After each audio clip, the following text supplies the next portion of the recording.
రెప్పలార్చేవాళ్ళు కొంపలారుస్తారు. అంటే ఏంటిదండి? ఏడ్చేవాళ్ళు కొంపలకి చేటు అని. ఏడుపు ఎప్పుడొస్తుంది? బాధ కలిగినప్పుడు ఆ బాధను చల్లార్చడానికి కళ్ళ నుంచి కన్నీళ్ళొస్తాయి.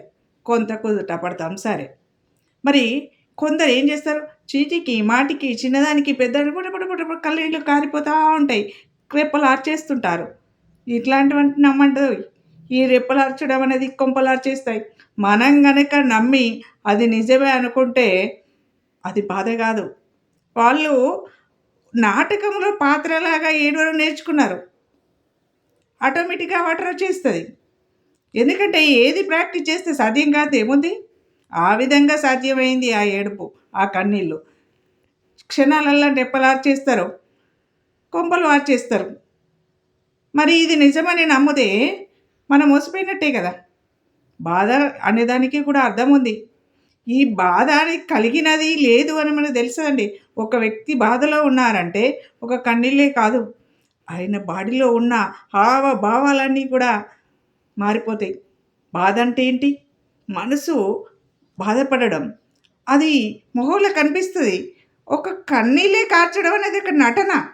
ఒక నాటకంలో పాత్రధారి ఆ పాత్రలో ఏడవాలంటే ఏడ్చేస్తాడు. బాధ కలిగిందా అండి? నటన. అందుకని ఈ రెప్పలు వాల్చే వాళ్ళని ఎప్పుడు కూడా నమ్మకూడదు. వీళ్ళు ఖచ్చితంగా కొంపలార్చుతారు. ఆ చిన్న చిన్న విషయాలు నమ్మి వాళ్ళు ఏడుస్తున్నారు గదా అని మనం మోసపోయామనుకో, మనం మోసపోయినట్టే. బాధ అనేది నిజంగా మనం గుర్తించినప్పుడే బాధకు విలువ. ఈ కన్నీళ్ళకి గూడా విలువ. బాధ లేని కన్నీళ్ళు వచ్చాయి, కారిపోయాయి, తుడిచేసుకున్నారు. మరి ఎప్పటిలాగా తింటారు, తిరుగుతారు, అయిపోతది. కాబట్టి మనం ఎప్పుడు గూడా చీటికి మాటికి ఏడ్చే వాళ్ళని నమ్మకూడదు. అలా నమ్మితే నష్టం మనకే. అంతే కాదండోయ్! మనకే అని కాదు. ఆ ఏడ్చే వాళ్ళకి కూడా నష్టమే. ఎందుకంటే వాళ్ళు ఏడుస్తున్నారు నిజమే. కానీ అది నిజమైన ఏడుపు కాదు. నిజమని అనుకుంటే అట్లా కూడా నష్టమే. అందుకే ఈ చీటి మాటికి ఏడుపనేది మంచిది కాదు. అలా ఏడవడం చేయకపోవడమే మంచిది. ఆ ఏడ్చిన వాళ్ళను నమ్మకపోవడం ఇంకా మంచిది.